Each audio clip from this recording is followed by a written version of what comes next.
Boa tarde, muito obrigado pela presença. E vamos começar com os 12 grupos animais. Então, nós vamos primeiro começar com um grupo e depois a gente diz o que está acontecendo, porque fica mais didático e mais fácil. Grupos animais. Nós vamos começar por um grupo que está ligado com o final de uma fase dos grupos animais e o começo de uma outra fase. Esses são os vermes. ênfase no parasitismo. Então, os vermes, o grupo vermes abrange um grande número de grupos de fílum animais, que são os plateumintes, os vermes planos, os cilíndricos, os asqueumintes, em forma de ponto, que é a forma normalmente que eles usam, que eles vivem. Então, quanto menor a dimensão, maior o espaço que eles têm para o parasitismo. Então, os vermes têm essa característica na arquitetura. A forma do todo desse grupo decorre do parasitismo. E a fórmula dessas estruturas é aumento da superfície em função do volume. Então, quando tem um volume, ele tem pouca área de absorção. Então, eles aumentam a superfície, como vocês estão vendo aqui, para poder ter uma absorção maior. Existe também uma outra característica, que é a perda da dimensão. E aqui é a perda da identidade orgânica. Vejam vocês, nós temos uma larva, aqui é a parte de fora, aqui é a parte de dentro. Tudo isso é tecido endodérmico e tudo isso é tecido ectodérmico. E quando ela eclode essa larva, ela sai como que virando do avesso.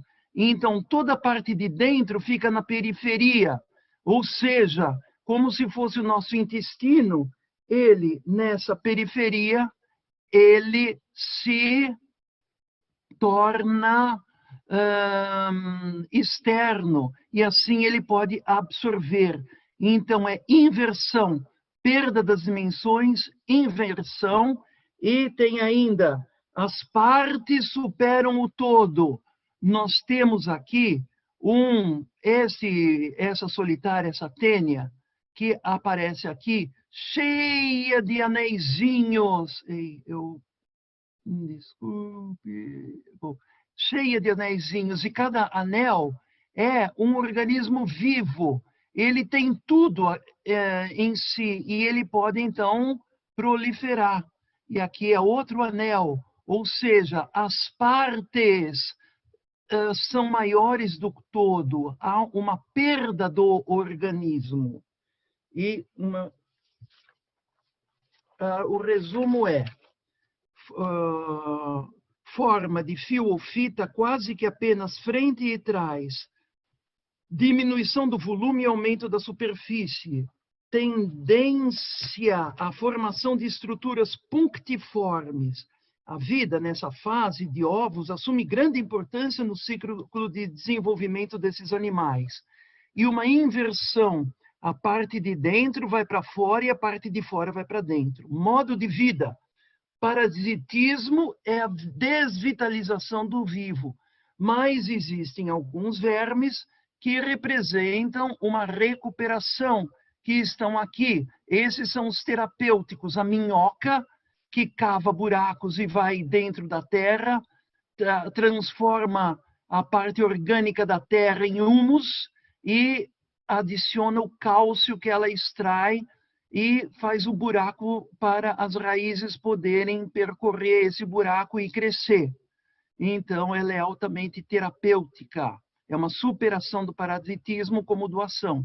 e a sanguessuga, que é totalmente terapêutica no sentido de que quando uma pessoa é atropelada e sofre um traumatismo e fica com sangue pisado, coloca-se várias sanguessugas que dissolvem aquele sangue pisado e engolem aquilo, absorvem, chupam, e assim a pessoa pode ser operada ou pode ser costurado sem problema. No Brasil não é usado, na Itália é muitíssimo usado. E agora nós vamos mostrar, então, os slides. Esse daqui é um intestino do qual foi aberto, porque a pessoa estava obstruído de tantas vermes, ascaris, lumbricoides, lombrigas. Era uma menina, e ela da classe média, mas como é que você vai viver num lugar assim, parece numa casa de palafita em cima do esgoto, mas você tem uma casa até? Não, é que eu queria emagrecer, eu li na internet que eles vendiam ovos de ascaris e eu tomava esses ovos, ficava cheia de verme e emagrecia. Mas aí eles se acumularam tanto que ela foi para o hospital, pensavam que era uma massa de câncer, abriram, era isso. Então, aqui está os desenhos de Haeckel dos vermes. Deixa eu mostrar mais bonito. Eles não são tão bonitinhos assim. E aqui são os vermes da água doce, da água salgada do mar, que é um grupo de anelídeos e poliquetas. Então, aqui vocês têm a inversão das partes e a desvitalização do ascaris. Aqui tem as partes que dominam o todo, a foto das proglótides, dessas anéis da tênia, da solitária. Aqui está a minhoca fazendo os buracos na terra e colocando humus, e assim ela beneficia.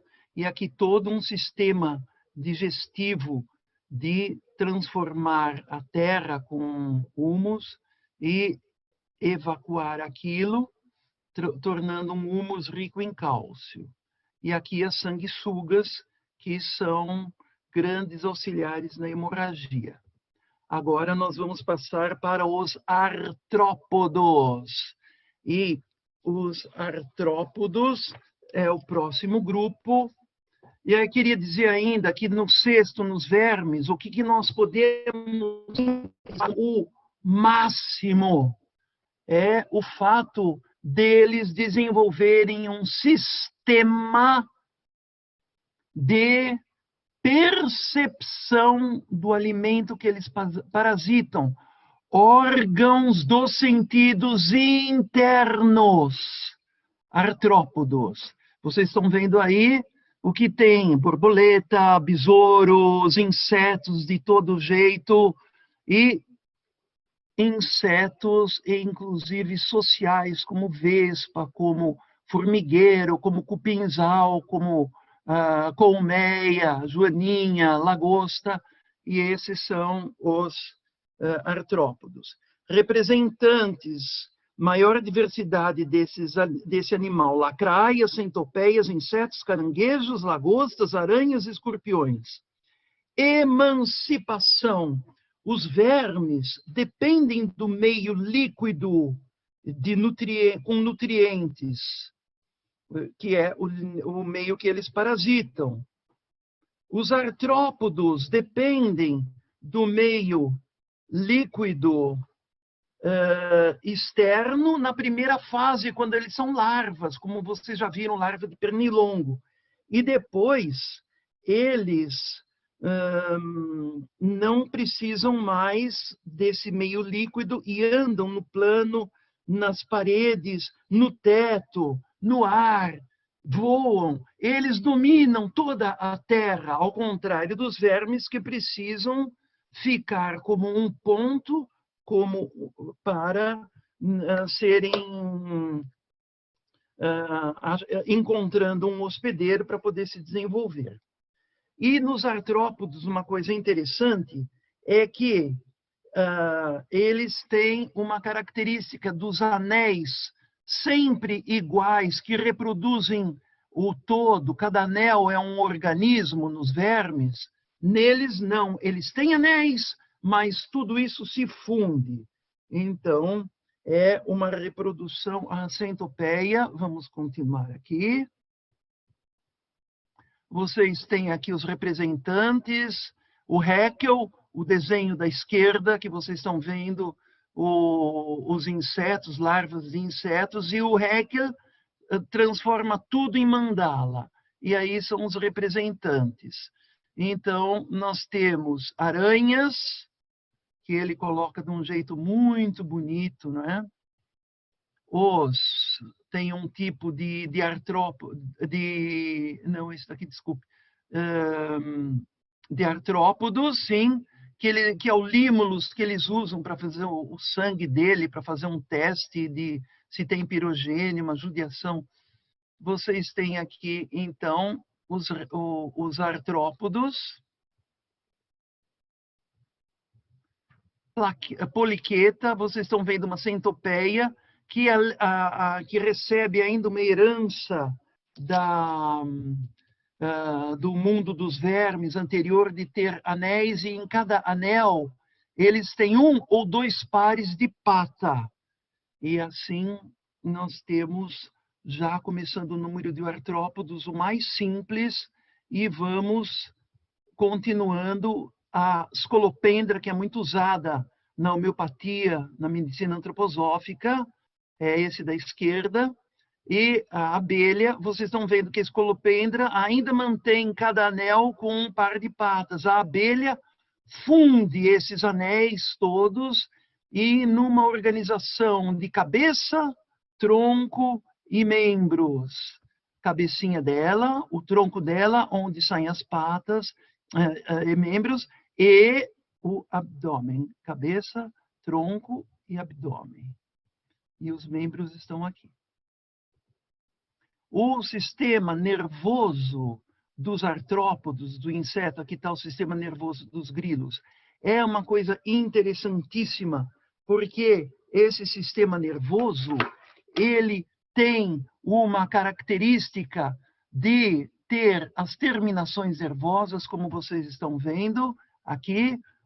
Você tem um cordão nervoso duplo, aonde estão inseridos os gânglios nervosos. Isso significa, e aqui um protótipo mínimo de um cérebro. Esses gânglios nervosos, eles comandam autonomamente o movimento das antenas, o abrir e fechar da boquinha dele, o caminhar, o sentir o tato do pelo, que indica o voo. E assim, eles têm gânglios nervosos, até no final, que não está aparecendo aqui, aqueles que movem o ferrão. Então, tudo isso é um ser autônomo, que, ao voar, recebe o impulso. Esse gânglio nervoso recebe o impulso do vento dado pelos pelinhos e corrige. Esse daqui recebe o aroma aqui recebe o aroma da flor, de alguma maneira, então ele se dirige para lá, ou um odor fétido, e assim toda a vida dele é baseada nessas percepções de gânglios nervosos diante daquilo que está acontecendo no exterior. Ao contrário. Aqui nós temos, então, como são maravilhosos os sentidos dos artrópodos. Aqui é um olho facetado, que é hexagonal, como está aparecendo aqui num outro, e então, ele percebe até ali atrás o que vem de trás. Vocês já tentaram pegar um pernilongo e ele vê tudo o que está acontecendo atrás. Esse é um olho que vê outra parte, aqui vê Muito bem, aqui já vê menos. Então, antena que percebe, os pelinhos que percebem o vento, antena que percebe aroma. E assim, é uma vida de sentidos externos preponderantes. Olhos, o gosto nessa trombinha dele, que ele vai saborear o sangue.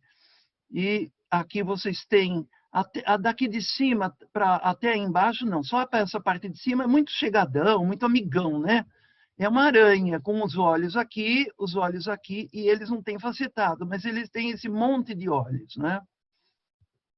Aqui você tem um com antenas que percebe, um mosquito que tem antenas. E eles têm a característica de ter uma vida também comunitária. Aqui é o tamanduá comendo cupim, aqui é um vespeiro. E aqui, então, artrópodos sentidos. Vocês viram que vermes, sentidos internos, e artrópodos, sentidos externos. Então, nós terminamos os sentidos e vamos ainda no neurosensorial para um grupo pouco conhecido e que é fantástico, são os protocordados, que os alemães chamam de tunicados, porque eles têm uma túnica.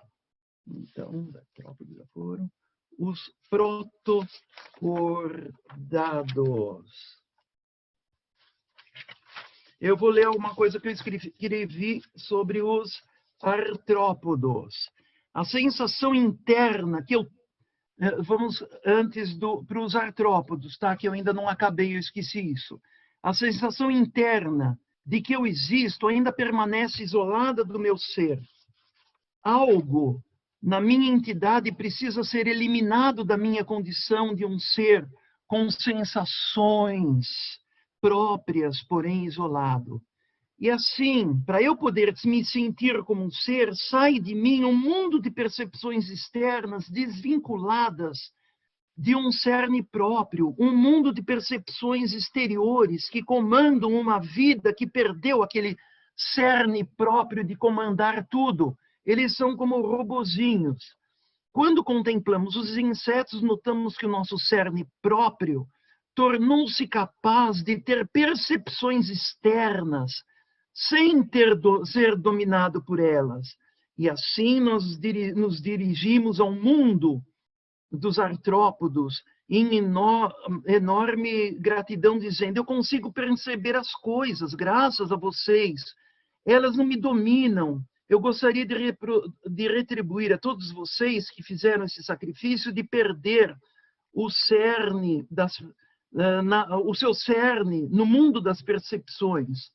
E eu posso perder isso pensando os conceitos que estão por detrás desse maravilhoso mundo dos sentidos que percebem.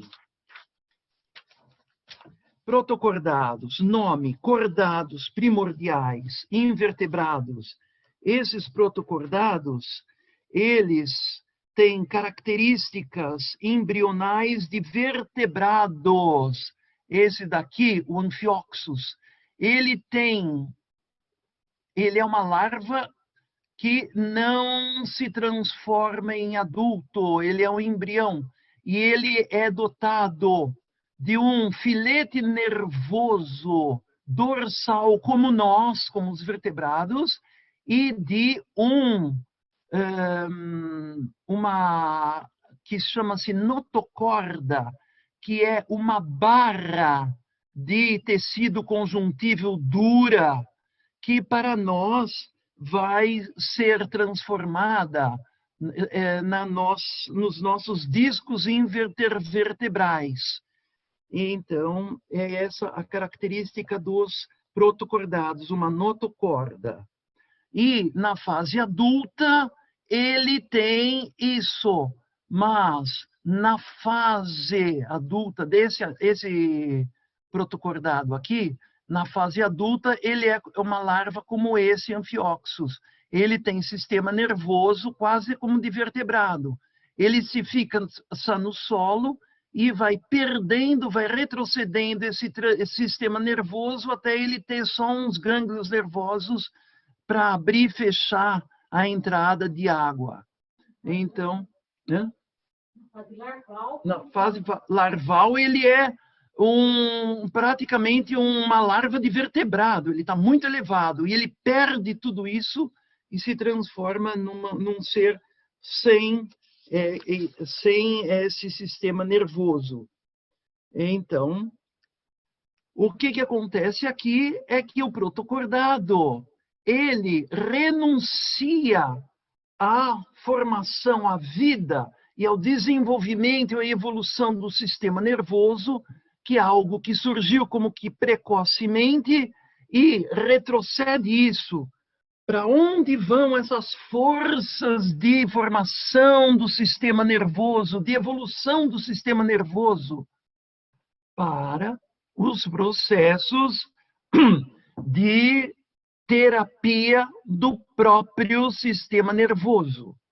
Eles são seres paradisíacos, então eles vivem como que num mundo luminoso que existia em eras remotas, e com isso eles têm toda o seu revestimento, que é a túnica, formada por celulose. Eles sintetizam celulose sem a luz do sol. Eles usam uma luminosidade divina paradisíaca para sintetizar isso. E como sangue, eles têm um pigmento respiratório não com ferro, mas com vanádio, que representa um metal que é a cura do veneno do fósforo. É um metal que regenera os órgãos quando usado divinamente. Então, o vanádio do pigmento respiratório dos protocordados é algo muito importante. Vamos continuar aqui. Esse é Haeckel, que desenhou os protocordados, e Haeckel gosta muito de colocar mandalas, de descobrir as mandalas que existem, mas que estão ocultas a um olhar que não é desse grande pintor do reino da natureza. O que Steiner fala? Ele diz que quando termina a percepção, Haeckel não continua com a elaboração pensante do reino animal. Ele pinta, e quando ele devia começar a pensar, ele pinta, ou seja, os pensamentos dele estão magnificamente colocados dessa pintura na maior harmonia, coisa incrível. Aqui são os protocordados. As assídias, que vivem como que no âmbito paradisíaco, salpas. Esse é o Amphioxus, e esse é um que vive enterrado. E aqui está a notocorda, e aqui os músculos e toda essa parte. Protocordados, formação de um sistema nervoso dorsal semelhante aos vertebrados, que desaparece nos adultos para poder... O quê? Para poder o quê? Calma.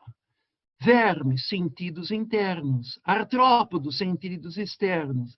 Protocordados, formação de um sistema nervoso dorsal semelhante aos vertebrados, que desaparece nos adultos para poder o quê? Poder deixar esses dois grupos ainda viverem, para não passar sem a perda desses dois. E assim ele continua. Nós vamos agora começar com os peixes. Habitat, água. Vivência do habitat dos peixes. Experiência da perda do peso. Livre das forças terrestres, da gravidade, quando a gente nada debaixo d'água, ou quando mergulha. É um mundo onde todo peso deixa de existir. Então, o habitat aqui é os desenhos de Jung do grupo de peixes cascudos de Haeckel. Então, nós temos um ambiente dos peixes que vai dos céus aos infernos. ambiente da superfície às profundezas, dos céus aos infernos. Quando nós mergulhamos, nós sentimos uma paz maravilhosa daquela água que nos envolve, daquele mundo onde não existe peso. E no ambiente da superfície às profundezas, nós vamos encontrar peixes voadores, depois peixes que ainda estão ligados com a terra e têm uma bexiga natatória que absorve ar. São os peixes respiratórios, como o pirarucu, como o peixe elétrico. Peixes das superfícies que são como flores e que nadam no meio dos corais com aquela luz do sol, num espetáculo de uma floresta tropical paradisíaca. Depois, nós vamos mais para as profundezas e vemos o aspecto cósmico do mar, que parece que o sol está lá dentro, através de cardumes dourados, que a lua está lá dentro, através de cardumes prateados. Peixes mais profundos, cartilaginosos, os tubarões, e peixes do abismo, que são aqueles que estão, aqueles como que não estivessem mais no paraíso, mas eles estão no inferno, eles têm luz própria e eles são meio monstruosos. Aqui, peixes voadores que voam e muito rápido. Isso eu não sabia. Tem no Mar do México, tem na região do México, não sei que oceano. A piramboia, ela pulava da banheira dele para pegar a carne que ele levava. Ele estava querendo doar para alguém que quisesse criar uma. E o pirarucu também, ele não é bonzinho, não. Ele também agride. E ele sobe lá em cima para respirar. Pulmonados. Pulmonado africano e o poraquê, é o peixe elétrico. Ele não é lá muito bonitinho, mas ele dá um tremendo choque. Depois os peixes de coral, que eu falei, no mundo paradisíaco, nos corais, no sol, o cardume de peixes no sol, cardume de peixes como se fosse uma lua lá dentro, brilhando. Mais para baixo, tubarões e raias. E esses nossos amigos muito simpáticos das profundezas abissais, não é? Que são meio monstrinhos. E, além deles serem dominados pelo ambiente, eles serem o ambiente, eles também dão um passo acima, se tornando seres que não têm membros, mas eles antecipam os membros saltando cachoeiras na Piracema. Então, é algo grandioso e maravilhoso os peixes fazerem isso. Retardamento, escamas como exoesqueleto, cartilagem no lugar dos ossos, que lembra os últimos invertebrados, e uma antecipação, membros transcendentes na Piracema, membros imanentes, órgãos imanentes, pulmonados, pulmões que já começam a existir, e pulmão como bexiga natatória com o alvéolo. Aqui vocês têm o peixe ósseo e o cartilaginoso, que parece mais invertebrado, e peixe ósseo todo reformado. E o mais importante dos peixes é a característica que agora eles desenvolvem o seguinte: se lembram do artrópodo, que eles têm um gânglio nervoso que comanda cada função de voar, de mexer as patinhas, de mexer a antena, e fugir, e aplicar o ferrão. Então, eles tinham tudo isso espalhado nos peixes. Olha, isso está migrando de lugar e está chegando, mas eles ainda têm muito parecido com os artrópodos. Eles ainda têm um cérebrozinho que está nessa situação. Nos anfíbios, nos sapos, na evolução, eles vão ficando um pouco maiores, mais desenvolvidos, vão se unindo e a parte olfativa vai atrofiando, e em contraposição as outras vão crescendo e vão aumentando, até que no mamífero aumenta muito essa parte e as outras ficam muito menores. Essa é a característica do peixe. Nos peixes existe, então, o desenvolvimento do sistema nervoso central. Pela primeira vez aparece um cérebro. Resumo: peso e leveza assumem um aspecto do ambiente onde vivem, superam o ambiente nadando contra a corrente e subindo cachoeiras. Luz e escuridão vivem em hábitats com luz difusa e em ambientes de escuridão. Dualismo da estrutura: a cabeça contendo o sistema cardiorrespiratório naquela parte e na espinha, no corpo, o sistema metabólico de músculos.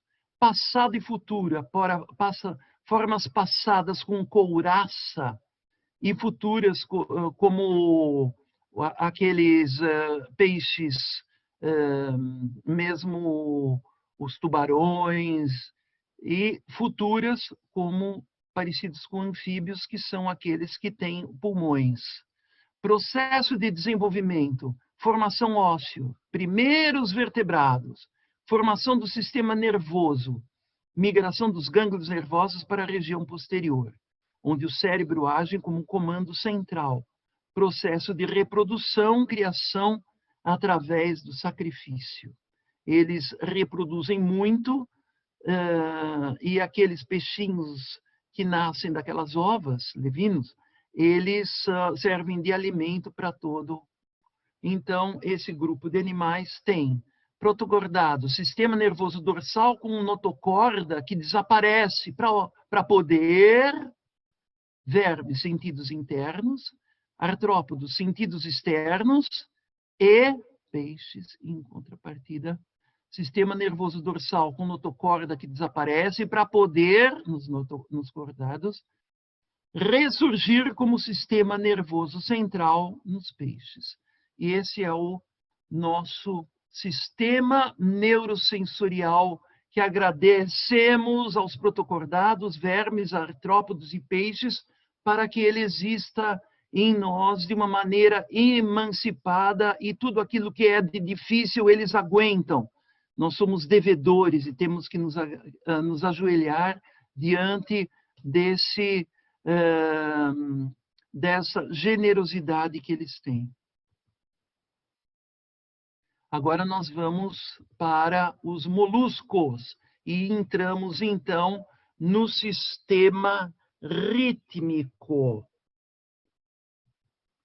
4 moluscos.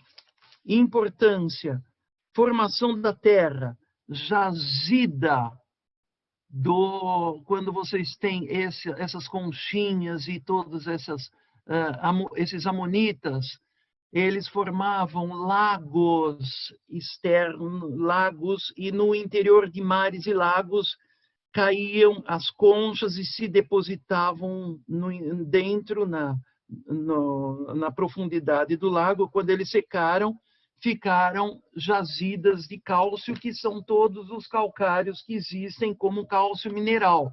Eles antes eram conchas. Vocês podem ter uma vivência disso no Teatro Municipal, quando vocês forem assistir concerto municipal de São Paulo, e vocês vão olhar toda aquela decoração, todas as paredes e tudo aquilo que é de mármore. E esse mármore tem amonitas que parecem esses náutilos em todas as posições. É um espetáculo de rara beleza. Classificação deles. Olha aqui as mandalas de Haeckel: polvos, lulas, que são cefalópodes, cabeça-pé, e sépias. Gastrópodos são os caranguejos, e os acéfalas, sem cabeça, são as ostras. Então, aqui tem as borrachinhas, que no Chile é uma delícia, lá do Pacífico, né, que tem muito. Então, tem as conchas de ostras, tem agora as lulas e os caramujos, e os polvos, e os caramujos e os náutilos. E esse Títon, a sépia,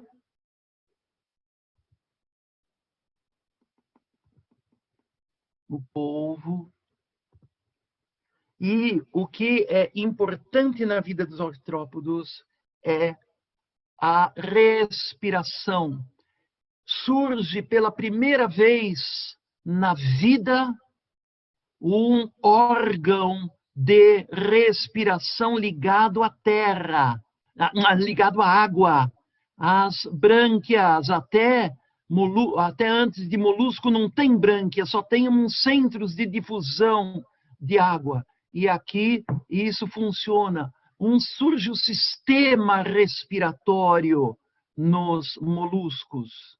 Vocês também podem pensar que o carbonato de cálcio que tem em todos os moluscos, ele tem relação com o gás carbônico que eles expiram e faz com que os íons cálcio do meio ambiente sejam precipitados, formando uma carapaça externa. Esses são os moluscos que têm agora um protótipo de pulmão. Esse é o Murex, e aqui estão os caracóis, os caramujos. Aqui é uma bola que ele tem, onde ocorre difusão desse sistema de veias e artérias, que ainda não é nem... onde circula a hemolinfa, que é o sangue deles, com pigmento respiratório, que em vez de ferro tem cobre. Aqui tem o Murex, que se usava antigamente para fazer tinturas, aquele manto do Cristo, quando eles colocaram nele, depois eles cortaram e distribuíram, e como um instrumento de tortura, foi formado pela tinta do Murex. E as ostras com a pérola. A pérola também é composta do gás carbônico que eles expiram. Eles transformam a respiração em obra de arte, em joia. E aqui vocês têm as brânquias das ostras, e aqui está a ostra, e aqui mostra toda a estrutura de brânquias que estão aqui e que ocupa uma parte predominante na vida deles. E aqui está o pulmão do gastrópodo, do caramujo. Moluscos, função respiratória. Equinodermados, moluscos. E agora nós vamos ver um anfíbio, que está aqui, algo ligado à respiração. Anfíbios. Anfi, duplo. Bios, vida. Animais que vivem tanto na terra quanto na água. Eram chamados antes de batráquios. Será que eu tenho um? Não. Eu não consegui anfíbios do Haeckel. Então, anfíbios. Animais que, ao sair do ovo, passam pela fase de girino. Essa é a condição atual. E eles foram os primeiros seres que habitaram a Terra. Então, vocês podem ver que eles têm um ciclo de vida genial. Aqui estão vários tipos de sapos e aqui a cobra cega. Aqui tem um outro. Aqui é como é que chama? Aquele bicho que... salamandra. Então, ele, depois do sexo, no sexo ele deposita espermatozoides nos óvulos e agora nascem os ovos que ficam como uma espuma na superfície da terra. Depois da chuva, eles entram nas poças d'água e formam os girinos.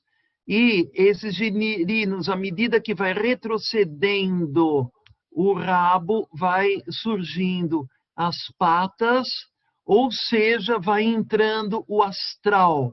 E agora, então, com o astral surge pulmão e membros, e os dois estão muito ligados entre si.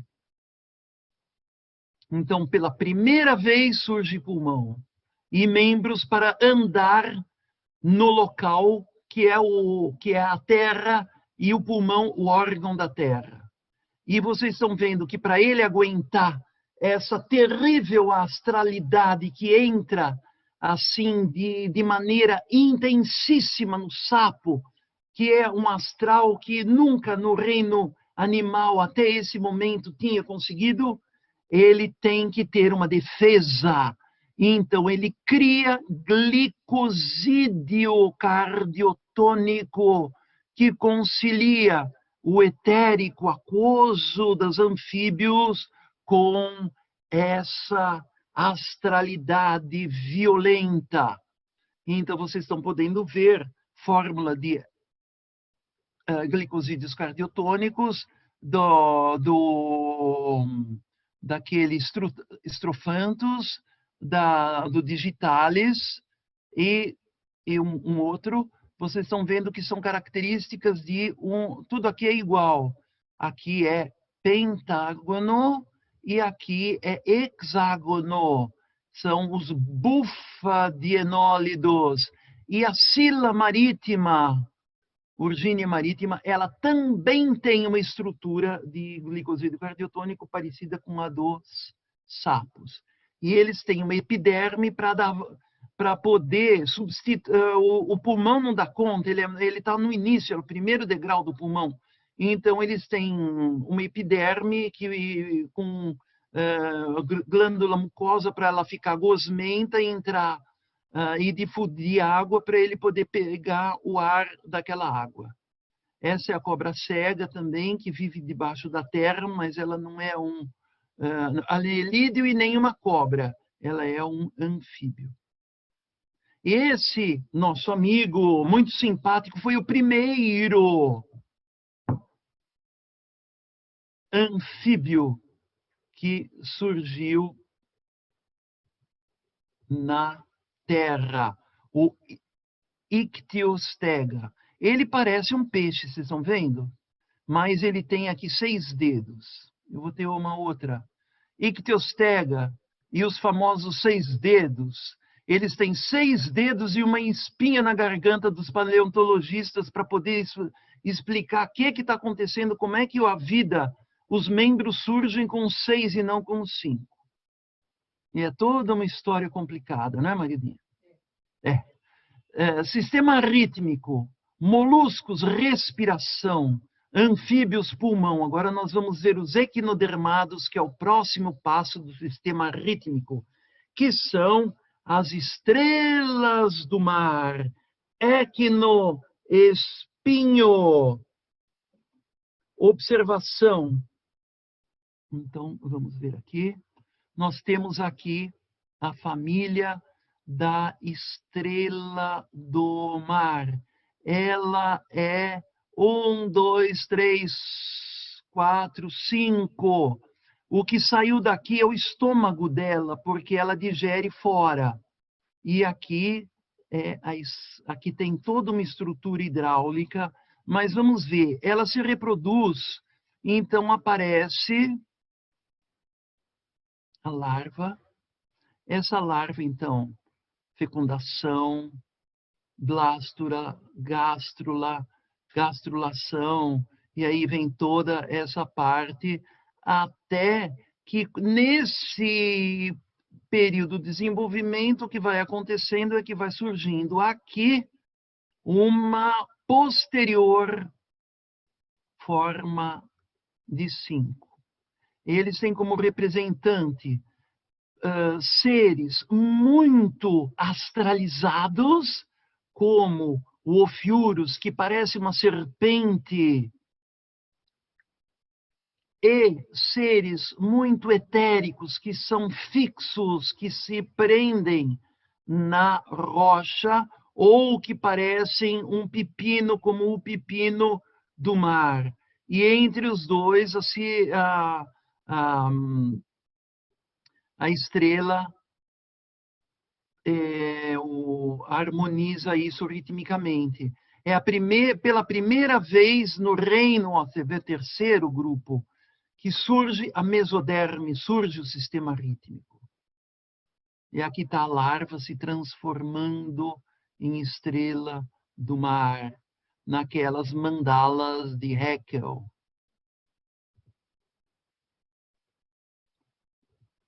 Então, aqui vocês têm as formas dele. A forma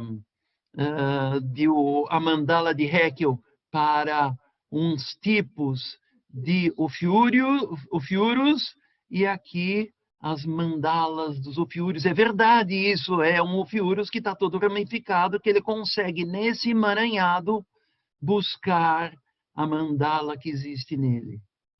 Então, ouriço marinho é outro que também tem harmonia em 5, 5 e 5, que é astralizado, e esse é o desenho de Haeckel dos ouriços marinhos. Aqui é a holotúria, e esse é o desenho de Oken, que era também um zoólogo que desenhou a holotúria de várias maneiras. Clip asteroidea é a bolacha do mar, que quando a gente vai passear no mar, elas estão se enterrando. E esse é o desenho de Haeckel sobre elas. E aqui, estrela do mar. O que é isso? São os estômagos dela. E aqui são elas começando. Estrelas do mar. E agora, o mais importante desse grupo de animais, dos equinodermados, é o seguinte. Aqui está uma estrela do mar, mas só aqui tem as 5 pontas, tá vendo?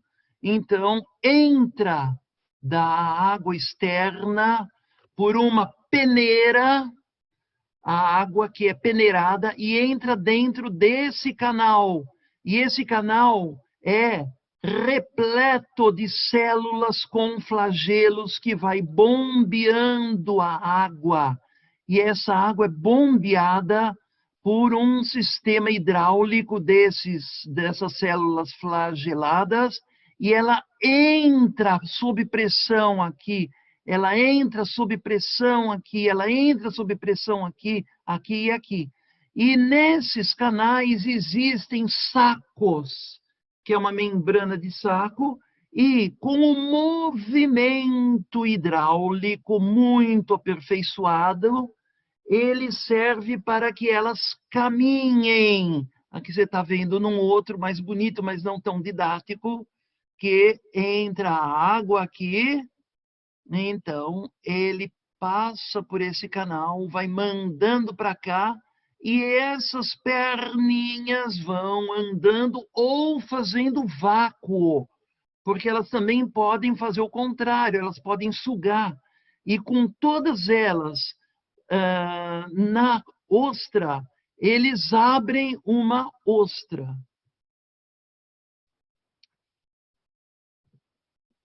Então, equinodermadas, circulação. Isso chama circulação ambulacral. Começa a circulação no mundo animal. Desculpe, isso não é 4, isso é 3 aqui, tá? E aqui nós vamos para os répteis agora. Aqui tem a circulação. Agora nós vamos para o grupo lá em cima que desenvolve o coração. Os 12 grupos animais. Répteis, coração. Nome, repto, arrastar-se. Não apenas as serpentes rastejam ou deslizam pela terra, mas esse grupo de animais conquista a terra, seca, ao contrário dos anfíbios que vivem numa terra ainda úmida. Representantes, deixa eu pôr numa mandala, não, aqui não vai ter mandala. Representantes, nadam, caminham, as tartarugas, jacarés, vocês estão vendo então aqui um monte de tipos de répteis, serpentes, cobra é só essa, o nome cobra é só para Naja, o resto é serpente. Então, serpentes, tartarugas, tuatara, que é o lagarto, outro tipo de tartaruga, lagartos de vários tipos, serpentes, e os sáurios da época pré-histórica que voavam, e assim nós temos uma característica. Os répteis, eles revestem a terra, eles têm um revestimento que permite que eles suportem a terra seca. Eles têm essa característica eles vivem na terra seca e eles podem habitar, inclusive, regiões desérticas, coisa que não acontece com os anfíbios, porque os anfíbios, eles vivem de maneira dependente da umidade, até a respiração precisa ser. E uma outra polaridade, aqui é tudo polar também, tudo em harmonização. Vocês têm vermes agressivos, eu vou passando, como aqueles crocodilos. O jacaré não, o jacaré daqui é bonzinho, ele acho que nunca atacou ninguém. Eu nadava num tanque, lá tinha um jacaré, depois tinha outro. Eles têm uma boca tão pequena que não dá quase, mas sai do norte de São Paulo, sai do Mato Grosso, aí acabou. Amazonas, eles pegam mesmo, Pará, Amazônia. Esse é o camaleão. Ele tem uma cara meio triste nessa fotografia, ele não quis dar o sorriso. Aqui nós temos agora um mundo característico daquela época. O que está acontecendo aqui? Isso é uma cena da época dos dinossauros. Ou seja, uma tremenda fúria. O astral entra com tudo.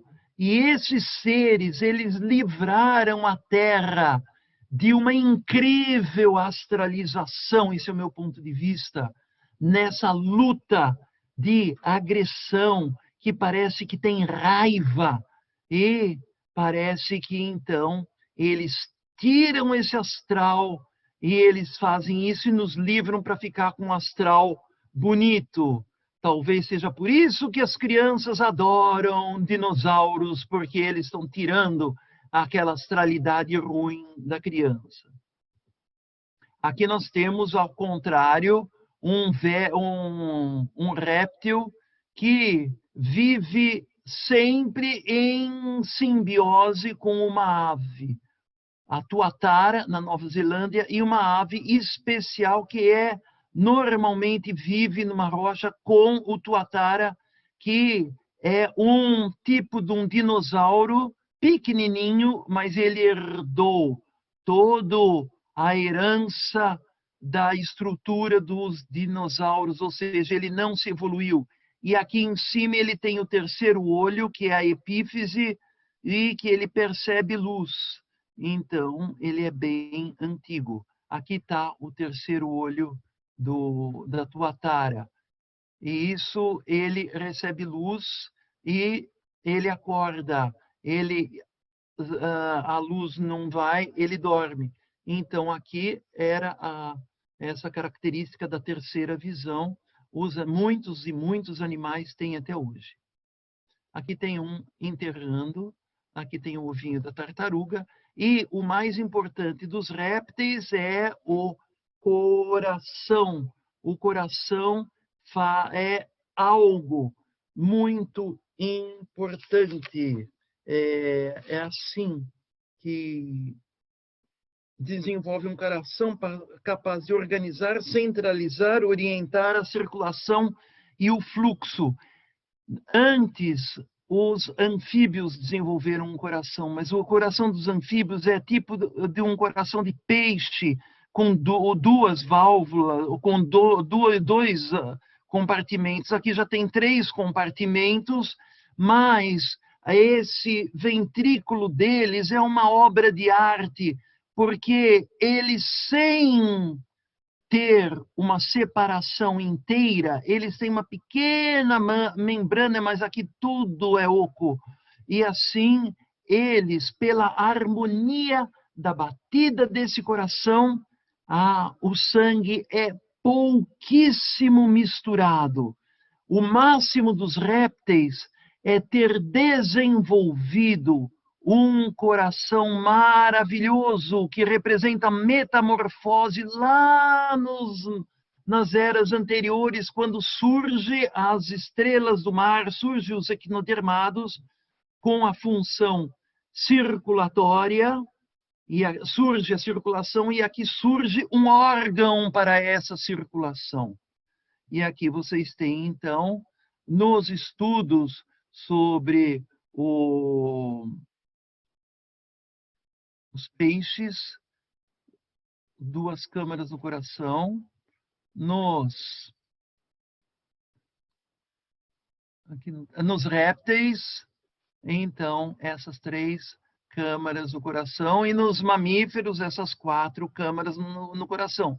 Mas daqui a aqui evoluiu muito pouco, e daqui para cá evoluiu muitíssimo. Então, répteis, formação do coração, sistema rítmico, equinodermado, circulação, moluscos, respiração, anfíbios, pulmão, e répteis, coração.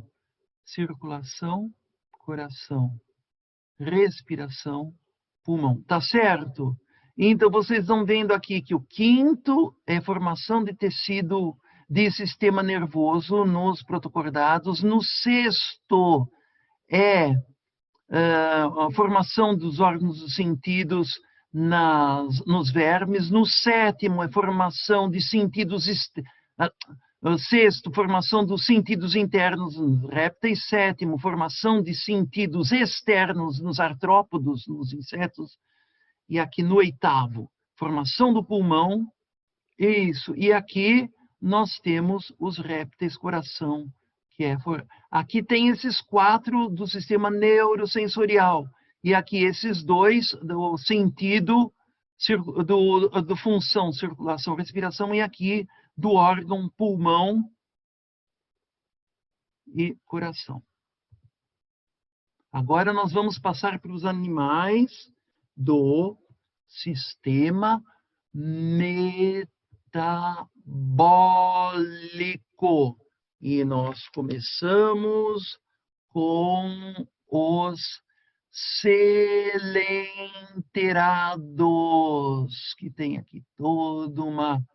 que tem medusa, tem filum porífera, faz parte esponjas. Esses 12 grupos, quem dividiu em 12 foi o próprio Haeckel. Então, aqui nós temos os selenterados, que compreendem um filo porífera, esponjas, o filum cnidaria, ctenófora, e assim nós temos esses animais é o segundo degrau da evolução. Então, eles são animais muito simples, na realidade, paradisíacos. E esses animais têm uma característica interessante, que é de ter agora, pela primeira vez, o aparecimento no mundo dos sentidos, no mundo físico.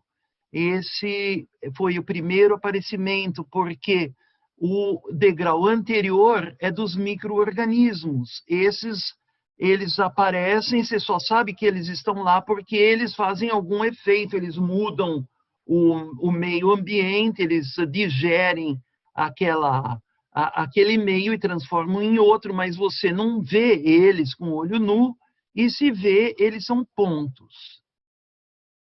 Então, esses são os selenterados. Esse é o coral. Então, selenterados pluricelulados com 2 camadas embrionais. Região periférica, e ecto, a parte externa. Nome: cela, selenterados, cela, buraco, animais dotados de cavidade. E a forma deles é de uma tigela, ou voltada para baixo ou voltada para cima. Isso daqui esse coral é uma tigela voltada para baixo. E essas são as várias características do coral. Então, vocês têm aqui um mundo de corais. E esses corais, em cima deles, eles têm uma coisa que parece uma medusa, e eles vão depositando substâncias debaixo, formando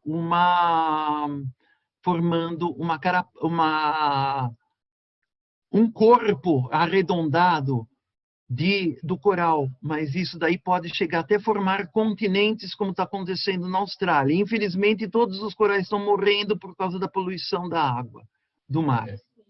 Hã? Do aquecimento global. Eles não aguentam. E medusas um dia em cima, um dia embaixo.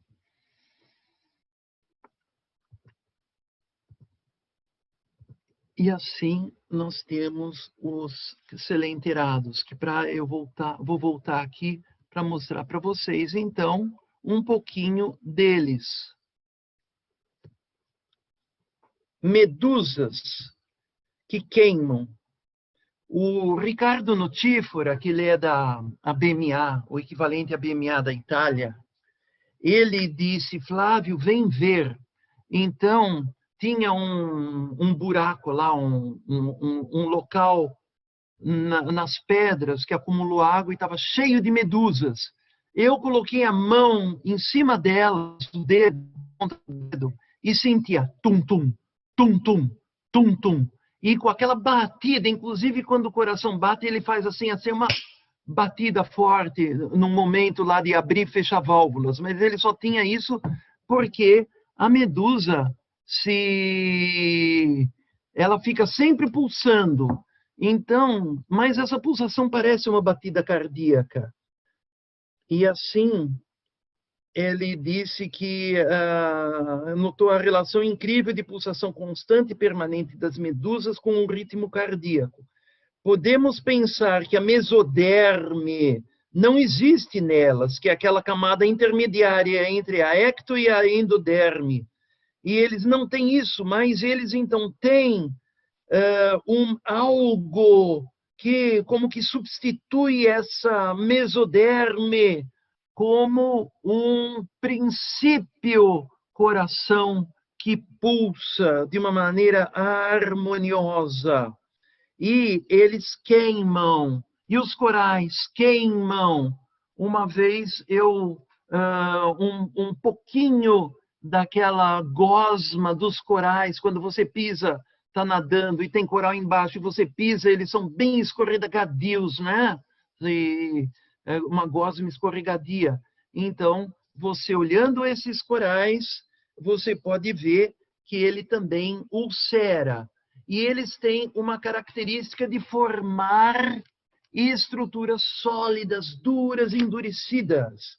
E esses corais, então, agem na característica semelhante que nós temos, que é de produzir uma substância material, que é o próprio calcário, que eles vão formando e formam aqueles corpos, pedras enormes de coral, produzir substâncias físicas e calor, um líquido que corrói.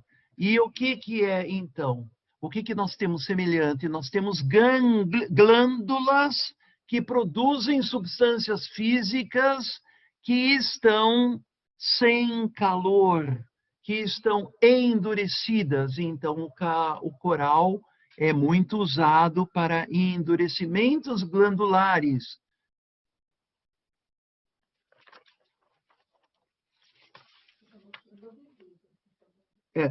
Aos corais, desculpe. Medusas.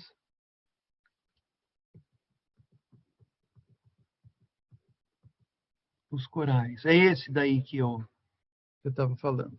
Agora, selenterados. Resumindo, temos proximidade com o reino vegetal. Não há conciliação entre as características animal e vegetal. O que está acontecendo nos selenterados é o seguinte.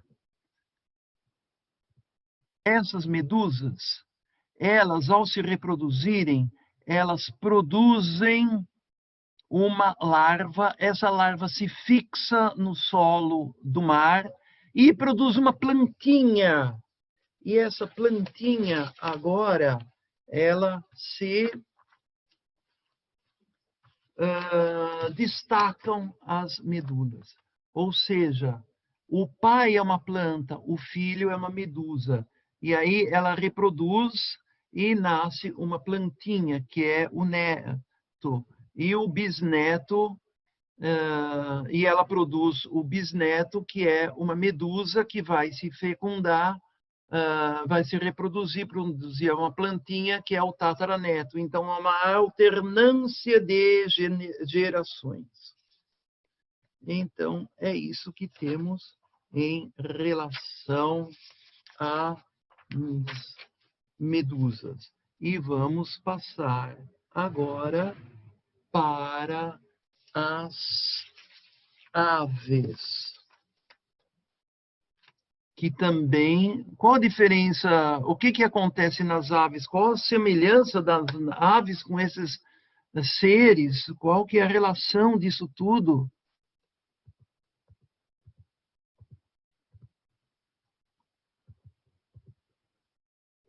Eu devia ter tirado esses dois. Aves.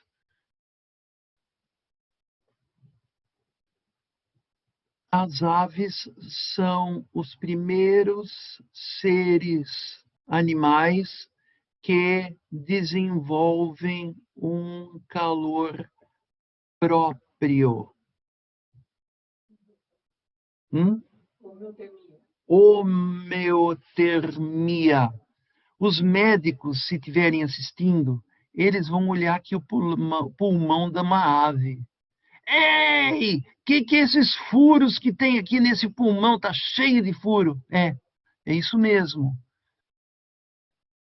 Isso nós vamos falar daqui a pouco. Vocês estão vendo aqui um passarinho. E ele tem os pulmões, e agora você vê que deles os aéreos. Ei, volta.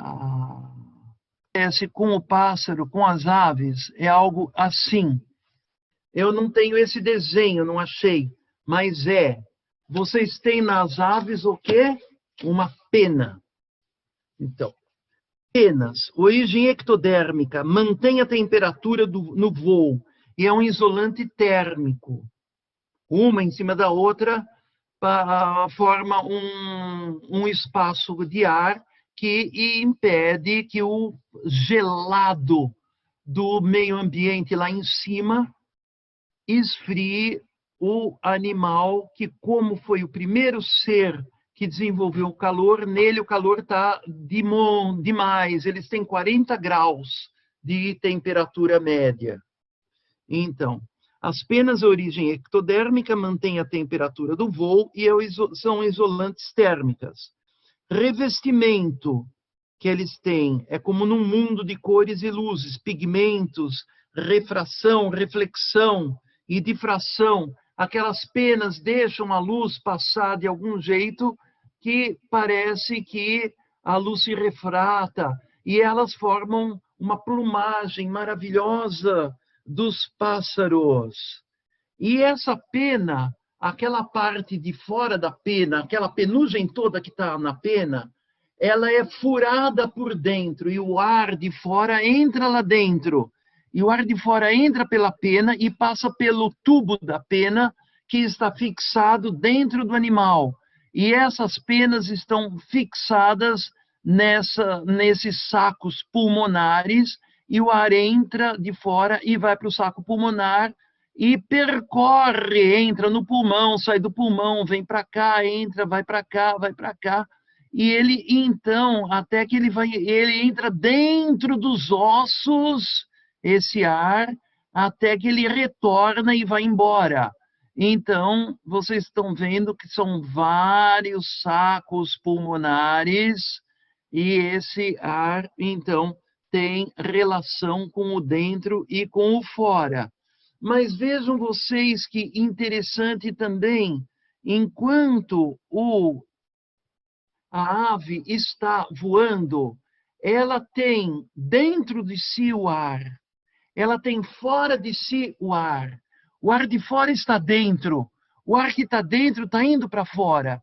Então, se vocês pensarem como uma águia vê o mundo, sente o mundo, aquele meio ambiente externo, aquelas amplidões aéreas, esse é o seu corpo, essa é o seu habitat, essa é sua vida, um corpo que é um espaço que se expande, um corpo, um espaço que se expande, que é o seu corpo.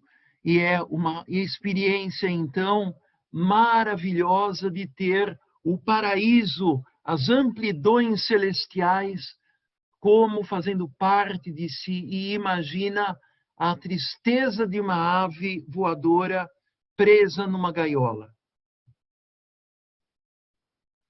Então, essa é a vida deles. E eles, o que que eles têm? Então, calor. E o que que falta neles? Eles não se reproduzem por dentro, eles não têm um útero, não têm tem útero, tem tudo, tem ovário, mas depois o ovo sai. Então, o útero deles são os próprios ninhos, e cada espécie tem uma engenharia, uma arquitetura própria de fazer seus ninhos, que nos mamíferos será olha aqui os sacos aéreos do papagaio, interiorizado.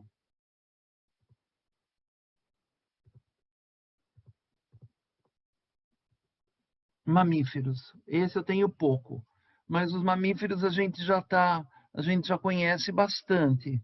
Nós temos uma coisa interessante dos mamíferos é o que eles agora têm algo que surge pela primeira vez, que é a reprodução, o ninho interno. Tem mamíferos que têm parte dessa organização interna e a outra parte, o feto vai ser desenvolvido dentro da bolsa quando ele é muito pequenininho, que são os cangurus e todos os marsupiais, os gambás e os não marsupiais, o resto dos outros mamíferos que nasce até que a gestação vai até o fim. Os ratos e os animais roedores, eles ligados ao neurosensorial, órgãos dos sentidos totalmente dispersos, eles têm uma gestação aonde a placenta é apenas troca apenas sangue arterial com o feto. E ele nasce pequenininho, consumido, e tem que ficar naquele ninho do rato até abrir os olhos e criar pelos. Tá? O coitadinho do rato que nasce pelado. Então, sangue arterial, catabolismo, ele não nutre tanto, oxigênio também é algo mais catabólico. E o útero, a placentação dos roedores é apenas com sangue venoso, arterial, venoso, sim, venoso. Não, dos ruminantes, não, dos ruminantes é com sangue arterial. E assim ele nasce e já segue a manada. E aqui nós temos essa formação das camadas. Os peixes têm uma camada os anfíbios 2, os répteis 3, e assim por diante, até que o ser humano tem muitas camadas, muitos envoltórios. E assim nós temos os mamíferos. Nós, para os dentistas, nós podemos ver se os dentistas se interessam a animais que tem mais o predomínio de molares, mais metabólicos, animais mamíferos que predomina, aqui olha os molares, e aqui o incisivo também, que é neurosensorial, e os carnívoros, eles têm todos eles. Hã? Tem caninos, mas eles não é só molares e nem incisivos, eles têm os caninos, que são os rítmicos. E assim, vocês podem também notar, quem é dentista e quiser também se interessar por isso, que existe uma relação de surgimento de alguns tipos de chifre com o desaparecimento de dentes em alguns determinados e precisos locais. Bom, então, nós temos aqui tudo isso, e agora nós podemos dizer: os 12 grupos animais são compostos de 4 grupos ligados. Agora, perguntas, vocês podem abrir o microfone e fazer as perguntas. Que na próxima semana vai ter a última aula do ano. E depois eu vou estar preparando para o ano que vem algo totalmente novo, que é a base de apoio da consciência. Então, nós vamos... E na próxima aula vai ser a meditação da pedra fundamental. E na segunda parte. Na primeira, eu vou fazer um apanhado geral e concluir todo esse processo evolutivo que eu falei. Estava muito agradável de ver, mas faltou um cerne e uma colocação e fazer as tabelinhas em relação a isso. E isso vai ser feito na primeira parte da aula da semana que vem, e depois nós vamos fazer com outra aula a parte da meditação da pedra fundamental, baseada, então, na paleontologia. Flávio, tem uma pergunta do Felipe. Sim. Ele pôs no chat. Ele chegou atrasado e ele está perguntando se esse processo evolutivo é o processo de Haeckel. Sim, o Haeckel é o que... Isso a gente vai falar da próxima vez, sobre a embriogênese recapitula a filogênese. E eu falei dos 12 grupos porque são 12 grupos que o Haeckel colocou, e que na antroposofia eles colocaram. O que acontece... Peraí, deixa eu beber água. O que acontece é o seguinte, Felipe. Você tem 12 grupos animais. Haeckel meditou isso, colocou esses 12. E agora, a organização, qual que é o primeiro, qual que é o segundo, o que, que vem antes de um e de outro, qual o critério para seguir.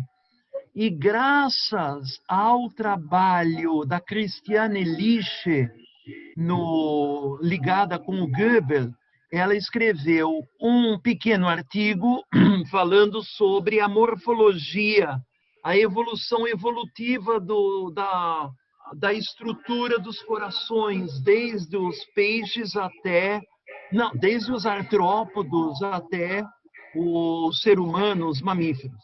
E ela colocou o grande progresso do coração dos anfíbios, que parece um coração do peixe, até o coração dos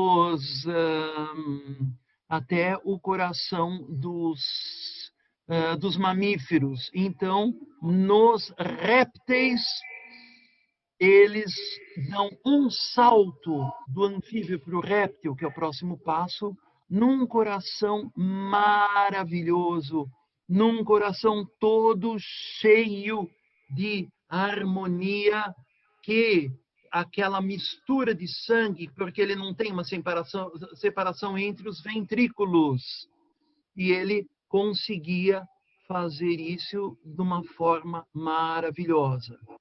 E, aliás, quando uma pessoa nasce com um buraco no coração, normalmente, nos primeiros anos de vida, até uns 25, 30 anos, a circulação dele, ele tem uma saúde incrível. Então, ele tem uma harmonia nessa circulação, que o sangue mistura muito pouco e ele tem uma condição de vida boa. Mas, à medida que ele vai envelhecendo, a coisa aí complica. E aí, então, tem que costurar aquilo. Então, no jacaré, ele tem essa mistura, mas de uma maneira pouquíssimo e de uma maneira fisiológica. É isso. E isso é o elo perdido para eu poder ter feito todo esse espelhamento, o 1, reprodução no 12, reprodução interna, o 2, calor externo, o 11, ave, calor interno, o 10, o 3, equinodermado, circulação externa, aquela circulação daquele canal que circula, aquela circulação hidráulica da estrela do mar, e o coração dos répteis, que é o número 10. E o 4, moluscos, respiração e anfíbios, pulmão que surge no sapo. O 5, protocordados, um sistema nervoso que regride. E o 8, um sistema nervoso central. No 6, vermes, sentidos internos. E no 7, órgãos dos sentidos externos. E assim completamos um espelhamento que é função em cima, fisiológica, e embaixo, órgão. A função mais simples fisiológica que aparece, ela se transforma em órgão na última. A segunda, um pouco mais complexa, se transforma na antepenúltima. E assim é a nossa vida também de aquisição de virtudes espirituais, de virtudes morais, que elas vão se tornando também órgãos. E as virtudes morais mais simples vão se tornar órgãos morais mais complexos e elaborados. E assim nós temos esses 12 grupos animais com esse espelhamento. Eu não acreditava que eu ia poder dar todo o...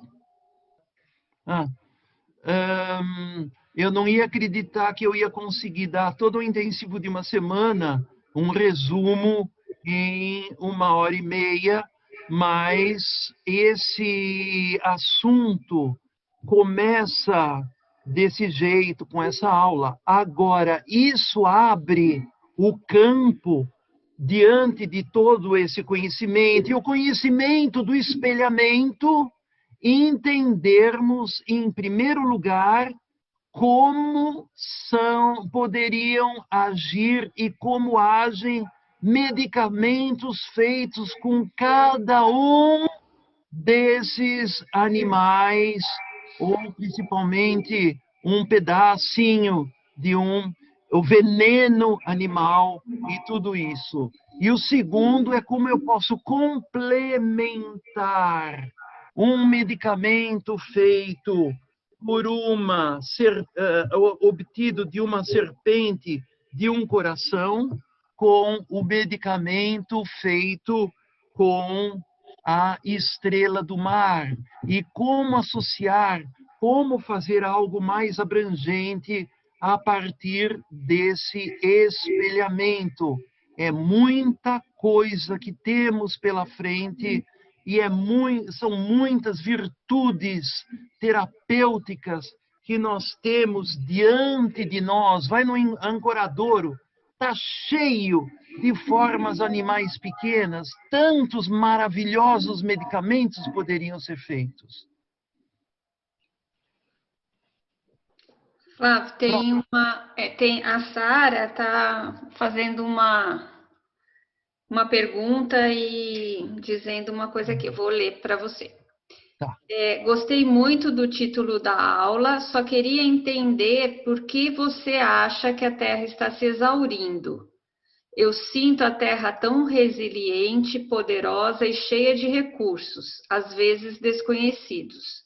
Tenho a impressão de que... Ela está se exaurindo, claro, continua, mas se você vê todas as alterações climáticas, a desertificação de tantas regiões, a morte e a extinção de tantas espécies, e uma mentalidade que diz, não, isso daí sempre foi assim, não é verdade. Tem documentos, vocês têm tanta coisa que dá para descobrir. Sabe, por exemplo, uma coisa? Você tem uma geleira lá num dos polos, lá na Antártida. Você pega uma broca, faz um buraco aí, pega uns 500 metros daquilo, dali tira aquele bloco todo. E agora você pega daquele bloco que você tirou de geleira, que está lá desde 1000 anos, 2000, 10.000, 100.000 anos. Então, eles analisam as bolhas de ar que ficaram retidas desde aquela época e analisam como era a atmosfera terrestre. E você pode fazer uma estimativa e entender o que está acontecendo com a Terra. E tomar os devidos cuidados para que isso não acabe. E a proposta de todo esse nosso trabalho é formar uma mentalidade para que nós possamos criar, a partir do próximo ano, medicamentos para a terra, remédios para que nós possamos entender todo como são esses processos destrutivos e criar processos construtivos a partir, então, dos processos antroposóficos farmacêuticos.